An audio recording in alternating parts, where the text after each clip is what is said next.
Hi, welcome to Splash and Go. Nate Ryan here with Steve Letarte. And Stevie, the dog days of summer are upon us in NASCAR. We saw it at Pocono, some frustration boiling over after that race. Daniel Suarez, Bubba Wallace exchanged some words, and then we had Kurt Busch and Ricky Stenhouse Jr. not really confronting each other after the race, but on social media, everyone was agog at Twitter yesterday as there was all this snark going back and forth. What do you make of this? Is this just typical as NASCAR heads into August, the tempers are flaring? You call it the dog days of summer. I call it this is where optimism turns into reality. And that's what happens for these race teams. Everyone starts the year with so much optimism. This is going to be the year that you turn around. This is going to be the year that you improve your team. And by August, you realize what you have. And for Kurt Busch, it's a winning race team, a playoff-bound race team.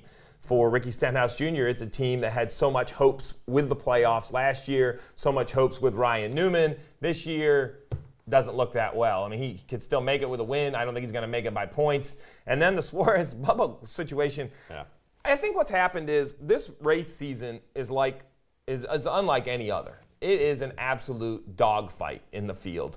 We've heard all the drivers say what has been acceptable for years continues to move. The blocks, the defensive driving. What used to be an acceptable block now isn't even defensive driving. If you're not moving 3 lanes to block somebody, you don't even get a cross-eyed at you. And I think that has boiled over. We saw it at Daytona.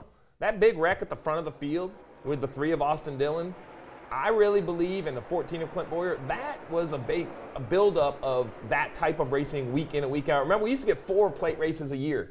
Now we have Michigan, Chicago, Pocono. These restarts are like a plate track, and I think that it's just pushing everyone's buttons. And then on top of all that, you have, Kurt Busch, he doesn't know where he's going to be racing next year. I'm sure it'll be somewhere if he decides to stay in Cup. He's got the win. He's in the playoffs. But Daniel Suarez, still a little bit of uncertainty about his ride at Stewart-Haas for 2020. Do you think that factors in all these emotions? Oh, it all factors in. Yeah. I think that we'll take Ricky Stenhouse Jr. I think he basically his give a crap meter is very low. I think he figures, you know what, if you don't like how I'm racing you, I think his tweet was, well, then come on over and see me and we'll have a discussion.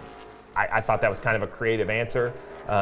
I think it is better for Kurt Busch perhaps to stay out of this argument because he has the most to lose on the racetrack. When you flip it to the other side, I really think that Suarez, he hears the whispers. I mean, he comes into Joe Gibbs Racing as an Xfinity Series champion. It doesn't work out there. He ends up over at Stewart-Haas Racing. And then when you walk through the garage, there's a list of drivers that are on the whisper train, right? Are they going to make it? Are they going to survive? Some of it has to do with sponsorship. Some of it has to do with running better on Sunday. Remember, that car was a winner last year that he's sitting in and has yet to compete for wins this year.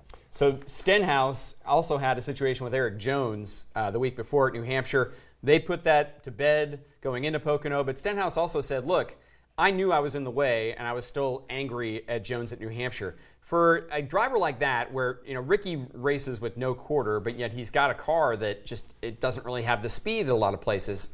How does that sort of compound what's going on here for him? He can't really race probably in the style that he wants to because the speed isn't there. Well, I think a teammate has been a benefit and perhaps a pressure builder for Ricky Stenhouse Jr. I think Ryan Newman coming over and taking over that 6. Well, I think it has perhaps helped some of the off-track stuff, whether it's sitting in the meetings, directing the organization, backing Ricky Stenhouse really to say, hey, he knows what he's talking about. These cars don't drive like they should.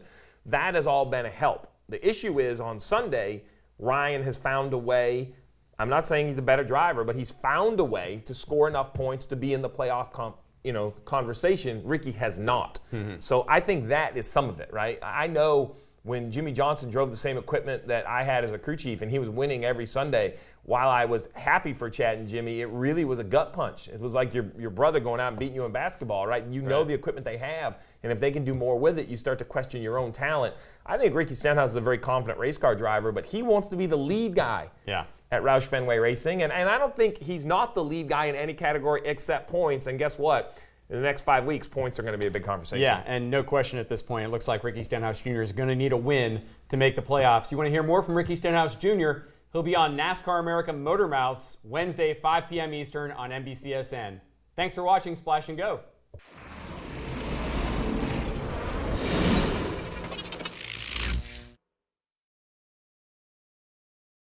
Hey Motorsports fans, thanks for watching. Make sure you hit subscribe before you go for all the latest news and highlights across motorsports.